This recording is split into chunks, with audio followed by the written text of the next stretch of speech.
Chapitre 12. Tour de table. 26 décembre 2003. Ginny avançait le long de l'allée d'un pas mesuré, sous les regards admiratifs de l'assistance. Elle portait une robe moldue qui mettait ses formes en valeur. Un bustier ajusté sur lequel couraient des volutes brodées de fils d'argent surmontait une lourde jupe en soie sauvage qui s'étirait en traîne. L'ensemble aurait pu être fade si sa chevelure d'un roux éclatant n'avait habillé ses épaules. Harry savait qu'à l'origine, Ginny avait prévu de se faire un chignon, mais il avait indiqué qu'il la préférait les cheveux dénoués et son désir avait été pris en compte. Les deux mèches qui encadraient son visage avaient été relevées pour dégager celui-ci, le reste tombant souplement sur ses omoplates. Sur sa tête reposait une couronne d'argent finement ciselée. La parure venait du coffre de Harry, Ginny ayant exposé sans embâche qu'elle refusait de porter un ornement prêté par sa tante Muriel, voulant éviter que l'insupportable vieille dame ne lui rappelle sa contribution durant les 50 ans à venir. La méchanceté, ça conserve, tu sais Harry, avait-elle soupiré. Elle tenait à deux mains un bouquet touffu aux couleurs éclatantes, dont les vrilles cascadaient jusqu'au sol. C'était Luna qui avait offert de le composer, et Harry se demanda de quelle contrée lointaine étaient originaires les fleurs assemblées par ses soins. Ginny paraissait sereine tandis qu'elle marchait posément vers lui, mais quand elle fut proche, Harry vit que son bouquet était animé de tremblements convulsifs. Ils se sourirent nerveusement lorsqu'elle vint se placer à ses côtés, Hermione et Luna juste derrière elle. Tous deux firent face au mage. Alors que l'officiant commençait son discours d'introduction, Harry sentit qu'on le tirait par la manche. Il se tourna vers sa fiancée, mais l'attention de celle-ci était dirigée vers l'ordonnateur de la cérémonie. Il baissa les yeux et vit qu'un rameau du bouquet de Ginny l'avait agrippé et rampait insidieusement vers son coude. Il tenta de se dégager doucement, puis avec plus de vigueur. Alertée par son mouvement, Ginny regarda à son tour et comprit la situation. Elle saisit délicatement la vrille aventureuse pour libérer Harry. « C'est un tentacule amoureux, il paraît que ça porte chance, » murmura-t-elle. « Je vais être très heureux avec un seul bras, » répliqua Harry, provoquant un gloussement nerveux chez sa fiancée.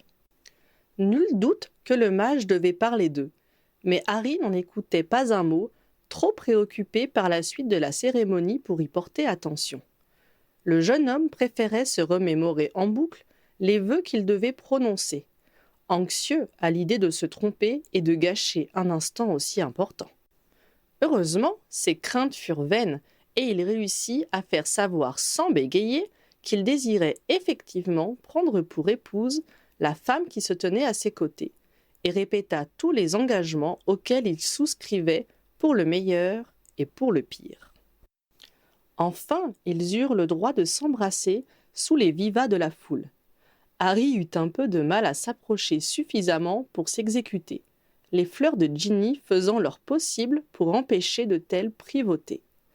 Finalement, la jeune mariée maintint d'une main son bouquet derrière son dos et de l'autre attrapa le col de son nouvel époux pour l'attirer résolument à elle. Après un moment à la fois très long et très court, ils se séparèrent et se préoccupèrent du reste du monde. Ils contemplèrent leurs familles, leurs collègues, leurs alliés, leurs amis, toutes ces personnes qui s'étaient déplacées pour partager ce moment avec eux. En voyant leur nombre, Harry se dit qu'ils avaient beaucoup de chance. Il fallut 2 heures aux 200 invités pour les saluer, les embrasser et les féliciter. Une bonne 50aine d'entre eux, conjoints ou compagnons de leur relation, leur étaient complètement inconnus et Harry renonça à mémoriser toutes ces nouvelles connaissances. Malgré son solide petit déjeuner, le jeune marié mourait de faim quand il put enfin rejoindre l'endroit où les convives se gorgeaient de champagne et de petits fours. La salle de réception de l'hostellerie de la Fée Morgane était une vaste pièce éclairée par de grandes baies vitrées qui donnaient sur le lac et aux murs décorés de boiseries dorées. Au plafond, des fresques racontaient l'histoire d'Arthur et de Merlin dans sa version sorcière. Le cocktail prenait fin et l'assistance était amenée à prendre place autour des tables rondes où le repas devait être servi. À la table d'honneur, les témoins et plus proches amis attendaient Harry et Ginny. La mariée posa son bouquet devant elle, et celui-ci ne tarda pas à ramper vers les roses qui ornaient le chemin de table. « Dis, Luna, elles sont carnivores, tes plantes ?» demanda Harry. « Les tentacules sont juste très affectueux, » le rassura Neville. « Par contre, les géraniums dentus sont herbivores. Vous croyez que ma réputation s'en remettra si je me bats pour attraper le bouquet de la mariée ? » « Passe me voir à la maison, j'en ai planté dans le jardin, » proposa Luna.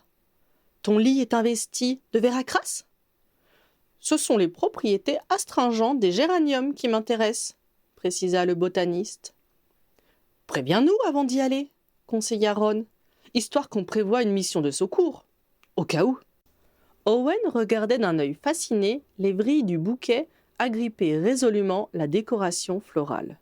« Je ne veux pas être rabat-joie, » dit-il avec précaution, « mais je pense qu'il est parfaitement interdit de faire rentrer ces choses-là en Angleterre sans licence. »« J'ai une licence, » précisa Neville, « mais cela coûte horriblement cher d'en importer. » « C'est triste de se dire qu'on vit dans un pays dans lequel il faut une autorisation pour faire venir la chance, » commenta Luna. Owen regarda Luna un moment, mais ne répondit rien. Il avait été dans la même promotion que la jeune fille à Poudlard, et il devait savoir que les arguments rationnels et juridiques n'étaient pas d'une grande aide avec elle. À côté de lui, Gilda, la compagne de chambre de Ginny, les dévisageait en se demandant manifestement s'ils étaient sérieux ou non. « Ne t'en fais pas, » la rassura Ginny en posant la main sur le bras de son amie. « Ils sont un peu fêlés, mais ne mordent pas. Par contre, je n'en dirai pas autant du géranium dentu, » l'a mis en garde Harry. L'arrivée du premier plat interrompit la discussion durant quelques minutes. Puis Neville parut se souvenir brusquement de quelque chose. « J'espère que tu as prévenu Ginny ?» s'adressa-t-il à Harry. « De quoi ?» demanda le marié. « Enfin, Harry, c'est important quand même !» protesta son ami, un éclair de malice dans les yeux. « Allez, Neville, on t'écoute !» l'encouragea Ginny en souriant, pressentant une plaisanterie. « Quand on était en 5e année, » annonça Neville d'une voix mystérieuse, « Trelawney a prédit que Harry mourrait à 98 ans entouré de ses 12 enfants. »« Heureusement que les prophéties de Trelawney sont toujours fausses !» gloussa Ginny en jetant un regard à la table où se trouvait leur ancienne professeure.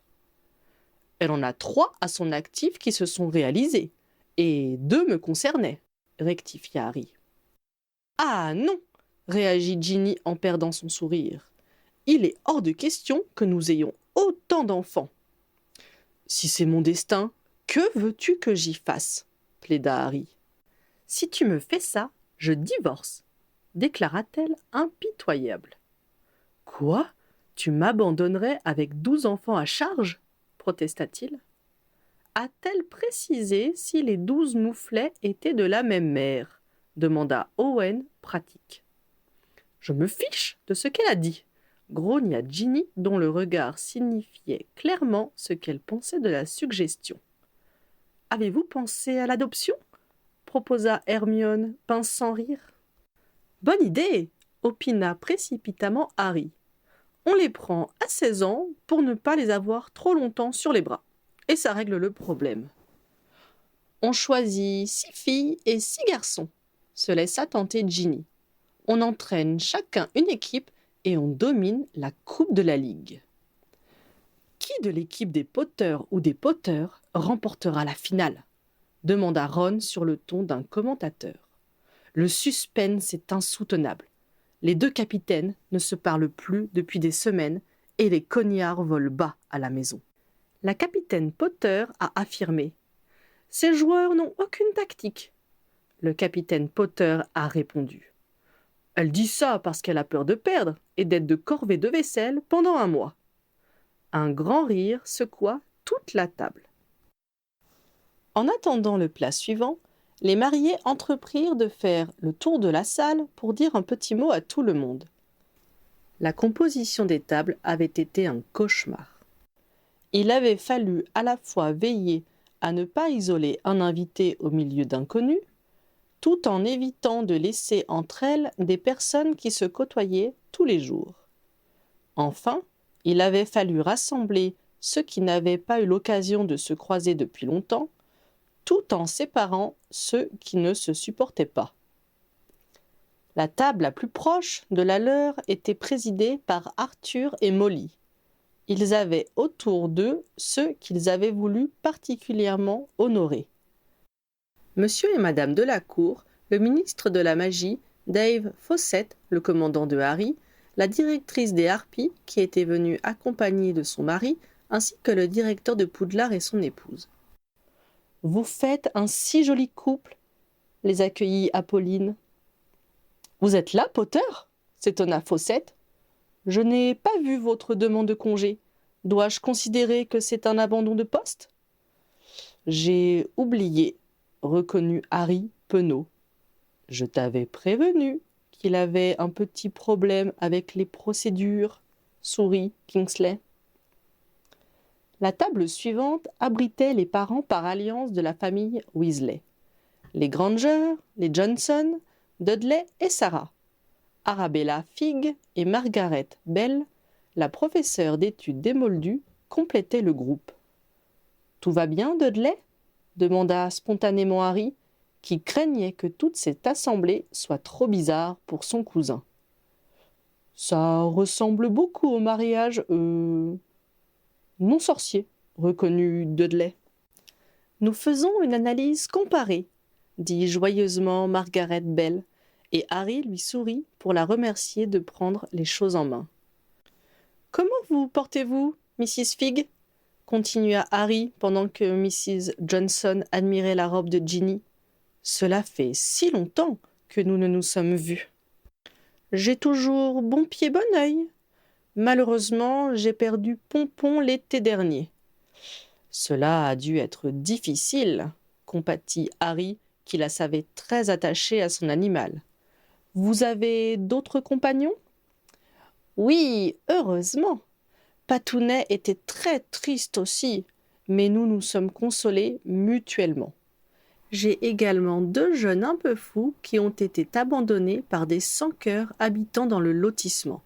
Je suis toujours étonné de constater combien les gens peuvent être méchants. » Harry se dit qu'il avait malheureusement été à bonne école pour découvrir très tôt que la gentillesse désertait parfois certaines maisons. La table suivante mélangeait les amis de classe de Ginny, Dean, Simus, Lavande et Parvati, ainsi qu'Héloïse Migden, la vendeuse de Ron et George. On était en train de dénombrer les points que Harry a fait perdre à Gryffondor, leur indiqua Dean. « Et ce qu'il a gagné, ça ne compte pas ?» s'insurgea Ginny. « On fera le bilan à la fin, » la rassura Parvati. « Je n'en ai fait perdre aucun la dernière année, » précisa Harry. « Je le leur ai dit, mais ils refusent de me croire, » lui assura Vicky Frobisher. « Ils ne veulent pas non plus admettre que tu n'as fait aucun séjour à l'infirmerie. »« Madame Pomme Fraîche a dû s'ennuyer, la pauvre, » commenta Dean. Les mariés les laissèrent à leur compte d'apothicaire pour aller saluer les joueurs que Harry avait sélectionnés quand il était capitaine. 2 jeunes filles étaient particulièrement courtisées à cette table. Debelza Robbins, tout auréolée par sa fonction d'aurore, et la jolie Gabrielle Delacour, dont le charme héréditaire faisait des ravages parmi les éléments masculins. Un peu plus loin, ils avaient réuni Olivier et ses anciens joueurs, ainsi que l'équipe d'Angelina. Ils avaient complété la tablée avec Lia Maroon et Patty Patterson des Harpies, qui étaient venus avec leurs petits copains. June Tierney, que Harry connaissait de vue car elle était également Gryffondor, avait accompagné Olivier, mais il avait cru comprendre que personne ne savait quelles étaient ses relations exactes avec le joueur de Flackmar, ce qui avait occasionné une longue discussion entre Angelina et Ginny. Les membres de l'AD avaient été répartis sur 2 tables et mélangés avec le reste des harpies et leurs cavaliers. Harry regarda avec curiosité du côté de Cho qui était venu avec son mari. Il avait appris que celui-ci était moldu et se demanda comment ils s'étaient rencontrés. Il aurait été tenté de supposer que le choix de son ancienne petite amie pour un non-sorcier avait été motivé par le désir de prendre du recul envers une communauté où elle avait beaucoup souffert. Mais il trouva que l'homme qu'il avait en face de lui ressemblait trop à Cédric Diggory pour étayer cette thèse. Il sourit à Valmey Morgan, la poursuiveuse qui faisait équipe avec Ginny. Il savait qu'elles étaient maintenant bonnes camarades. Valmey sourit en retour à Harry avant de reporter son attention vers son voisin de table, Justin Finch-Fletcher, qui montrait un intérêt pour le Quidditch que Harry n'avait jamais soupçonné chez lui. La discussion n'était pas moins animée chez les anciens membres de l'ordre auxquels avaient été joints Stanislas Pritchard et son épouse, ainsi que Janice Davenport. Celle-ci n'était pas venue seule, et son cavalier n'était autre que Pierre Bel-Éclair. Andromeda avait été placée avec eux, tout comme Augusta Londubat. Venaient ensuite 3 tables remplies de Weasley, auxquelles étaient installés les frères de Ginny.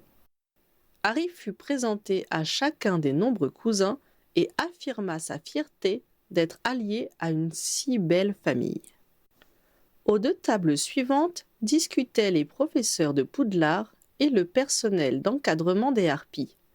Wilhelmina Goplanche parlait chiffon avec Olympe Maxime et Firenze tentait d'expliquer à Joey Petrucci et son épouse les bases de la prédiction centaurienne. Harry avait veillé à ce que le cuisinier ne soit pas placé à proximité de sa maîtresse, l'infirmière du club, venue avec son mari, sans en révéler les raisons à Ginny et à Molly, ce qui avait été difficile vu le nombre de fois où ils avaient interverti les invités dans leur recherche du placement parfait. Par contre, ils avaient mis Gwenog Jones à côté du professeur Slughorn. Ce dernier semblait également ravi d'avoir été installé près de Victor Krum et de son épouse visiblement enceinte. La professeure Bibine discutait technique avec Atalante Gruber, l'entraîneuse des harpies. Quant aux 2 infirmières, Madame Pommefraîche et Natasha Winkler, elles échangeaient des plaisanteries médicales. Ils abordèrent le groupe suivant avec circonspection. C'était celui qu'ils avaient eu le plus de mal à former. En effet, une fois qu'ils eurent pris la résolution d'assembler Mrs. Norris et la tante Muriel, il avait fallu choisir qui sacrifier pour compléter la table. Ils s'étaient décidés pour Aberforth Dumbledore, qui n'était pas du genre à se laisser marcher sur les pieds, ainsi que Xenophilius Lovegood et Sibyl Trelawney, qui vivaient suffisamment dans leur monde pour ne pas être atteints par la malveillance caractérisée des 2 furies. S'y étaient également retrouvés relégués Irma Pince et son mari, ainsi que Mundungus Fletcher. Harry s'était senti vraiment désolé pour celui-ci quand il avait validé la liste. Mais il n'avait pas trouvé d'autre endroit pour l'escroc. Il se rassura en le voyant en grande conversation avec la professeure de divination. Sans doute arriverait-il à refourguer des foies de corbeau ou des décoctions propres à rendre clairvoyant le 3e œil, à moins qu'il ne prévoie de lui livrer des caisses de cognac de contrebande.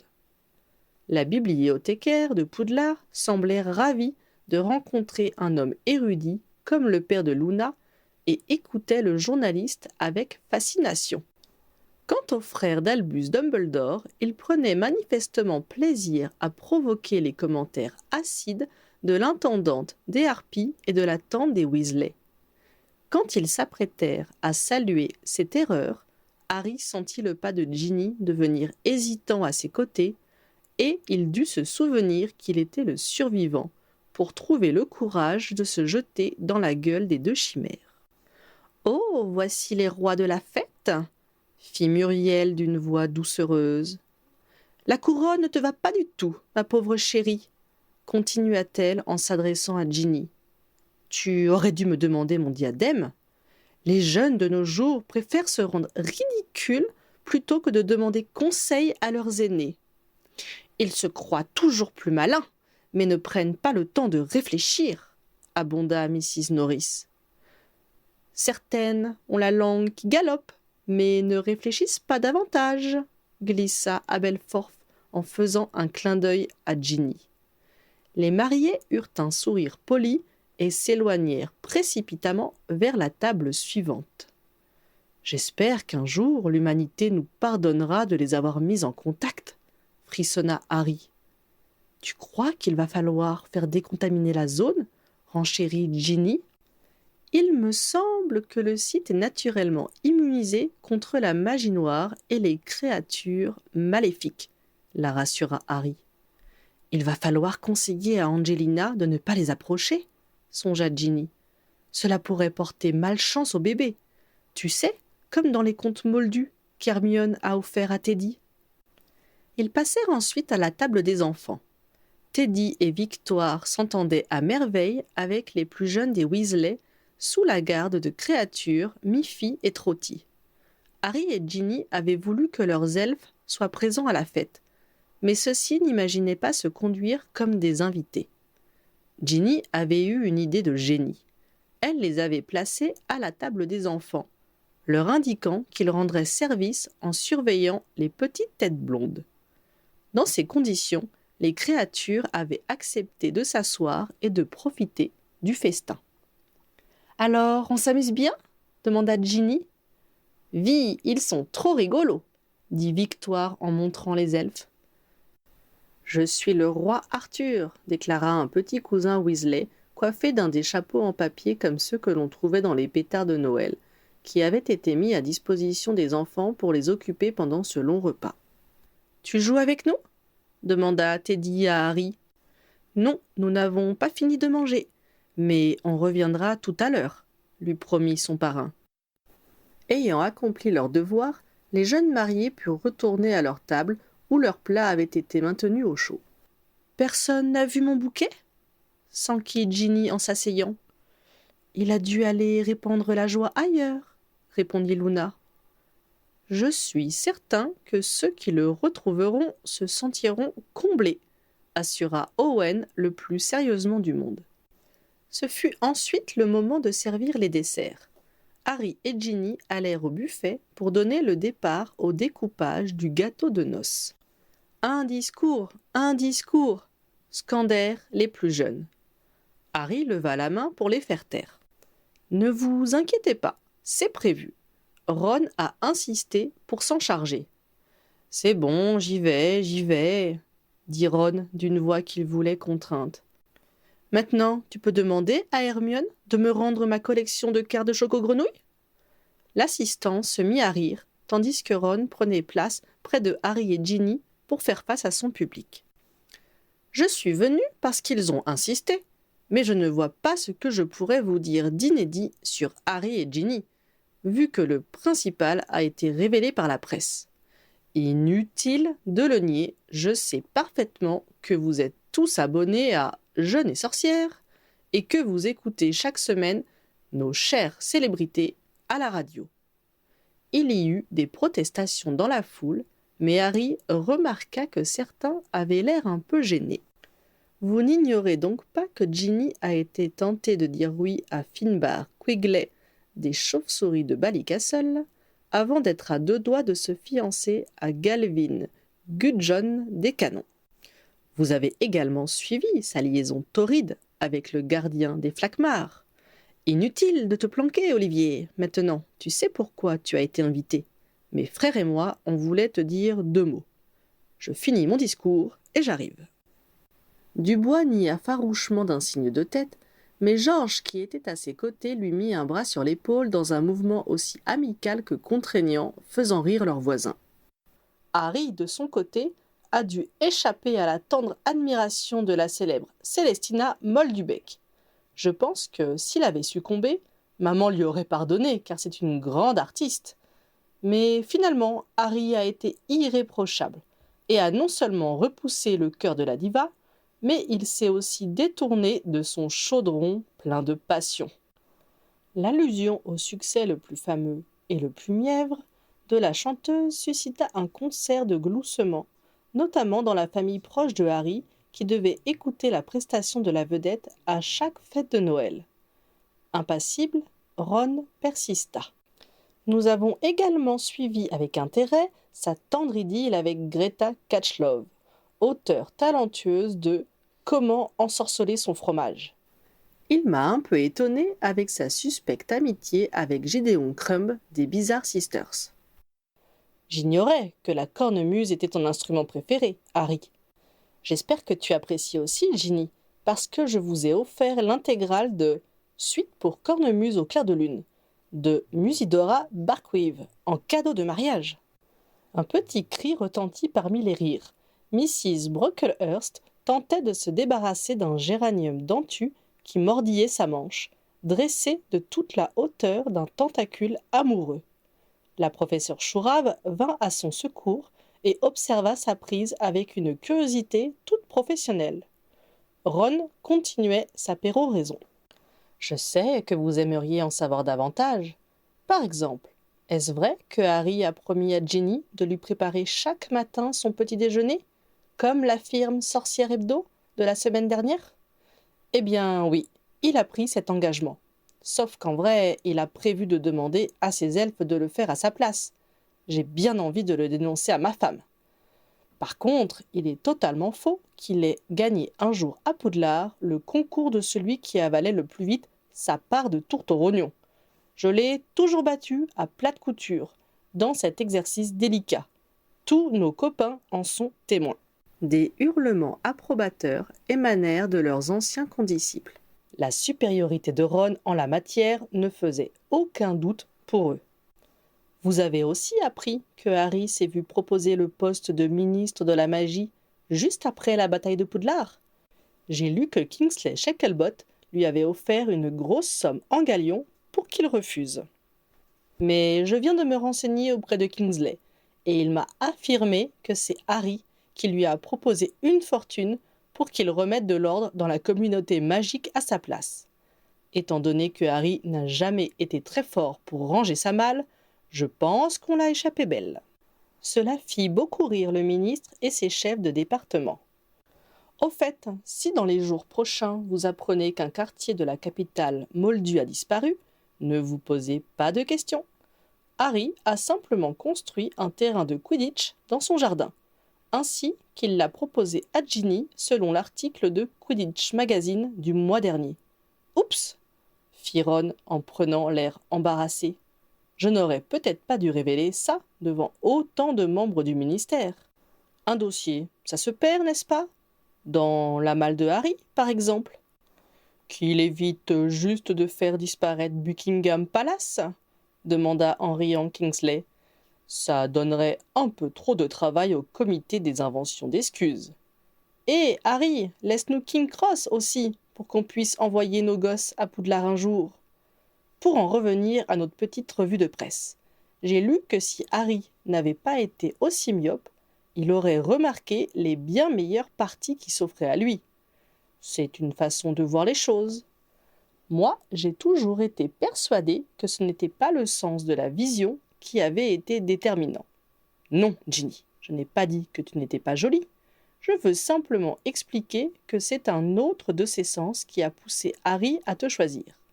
Et que celui qui a dit que c'était le toucher vienne me le dire en face quand j'aurai fini. Ceux qui n'ont pas l'esprit mal placé ont compris que je parlais du goût. Dès que Harry a dégusté les petits plats de maman il y a 12 ans, sa destinée matrimoniale était toute tracée. Ron se tourna vers son nouveau beau-frère et lui confia d'une voix compatissante. « Oui, Harry, je sais que ça a été dur quand j'ai refusé ta proposition. Et je persiste à penser que tu aurais dû m'écouter et demander à Charlie. Je suis certain que ces dragons et toi, ça aurait fait des étincelles. Mais bien sûr, en pur Gryffondor, tu as choisi la solution la plus risquée. Enfin, vu ton entraînement, j'ai bon espoir que tu survivras à ma sœur. Quand ce sera difficile, dis-toi que la tourte au potiron de maman n'a pas de prix. » Harry fit mine de s'arracher les cheveux en entendant un tel délire, tandis que Charlie criait « Hé, Harry, fallait m'en parler !» et que Ginny faisait semblant d'envoyer un maléfice à Ron. « Enfin, continua l'orateur, tout ça pour dire qu'il n'y a pas que des inepties dans tout ce qui a été écrit sur le couple de l'année. J'ai désormais l'impression de les connaître mieux et je suis très heureux d'être là aujourd'hui pour leur souhaiter beaucoup de bonheur et tout plein de petits bébés tout roux. » Une fois les applaudissements calmés, le personnel distribua les assiettes qui avaient été garnies pendant que Ron parlait. Le dessert terminé et le café servi, Harry prit la parole. « Cher ami, j'espère que vous avez apprécié ce repas. Maintenant, les volontaires pourront partir à la recherche de l'épée du roi Arthur. Ceux qui préfèrent se reposer sont invités à se rendre dans la serre et admirer le paysage. Pour les autres, je vous demanderai de vous mettre en équipe de 10 et on vous donnera une enveloppe avec une énigme qui vous mènera à une seconde enveloppe, et ainsi de suite jusqu'au trésor légendaire. Chaque groupe suivra des chemins différents et on verra bien qui sera le plus rapide. » Il y eut beaucoup d'effervescence pendant que les équipes se créaient. Les invités, qui ne connaissaient que peu de personnes, tentaient de rester avec ceux dont ils avaient partagé le repas, tandis que d'autres profitaient de l'occasion pour se rapprocher d'amis dont ils avaient été séparés durant les 2 dernières heures. Tant bien que mal, des groupes prenaient forme, tandis que les moins valides, ou ceux qui n'étaient pas attirés par la distraction, se dirigeaient vers les serres. Harry proposa à Dudley, qui hésitait sur la conduite à tenir, de se joindre à lui et récupéra Sarah par la même occasion. Il invita ensuite Firenze, qui accepta. Harry, conscient que ce genre de divertissement devait lui paraître bien futile, espéra qu'il apprécierait quand même la promenade. Dudley pâlit quand la créature s'avança vers eux et s'écarta légèrement, sans pour autant pouvoir s'empêcher de l'examiner avec une fascination mêlée de crainte. L'ancien professeur de divination resta impassible, sans doute habitué à susciter la curiosité chez les élèves de Poudlard, car les centaures sortaient rarement de leur forêt. Pendant ce temps-là, Ginny était allée chercher Miffy et Trotty et avait récupéré son bouquet sur le chapeau de la professeure McGonagall. « Je n'ai pas insisté quand Créature a dit qu'il considérait comme inconvenant de venir avec nous, » confia-t-elle discrètement à Harry. « Je pense que ce serait trop fatigant pour lui. Je lui ai suggéré de veiller au confort de ceux qui restent ici. »« Tu as bien fait, » approuva Harry. Répondant à l'appel de la mariée, 3 cousins Weasley vinrent compléter leur petite troupe. Dans la mêlée, Owen attrapa le bras de Harry. « Dis, qui est cette beauté là-bas » Harry regarda dans la direction montrée discrètement par son ami. « La jolie blonde, c'est Gabrielle, la belle-sœur de Bill Weasley. Je te préviens, hein, elle a du sang de Vélane. »« Mais non, pas elle, celle en bleu juste à côté. »« Mais tu la connais ?» lui apprit Harry en retenant un sourire. « Je suis certain que non, je ne l'aurais pas oubliée. Elle est de ton année, à Poufsouffle. »« Tu rigoles !» Héloïse Migden. En voyant l'expression stupéfaite d'Owen, Harry ne put s'empêcher de ricaner. « Tu es sûr ?» s'étonna son ami. « Mince alors, si j'avais su. Elle a un copain ? Je ne connais pas sa vie sentimentale, mais elle est venue sans cavalier au mariage. Elle ne repartira pas seule, je peux te le garantir, » affirma le jeune Aurore en s'élançant vers elle d'un pas décidé.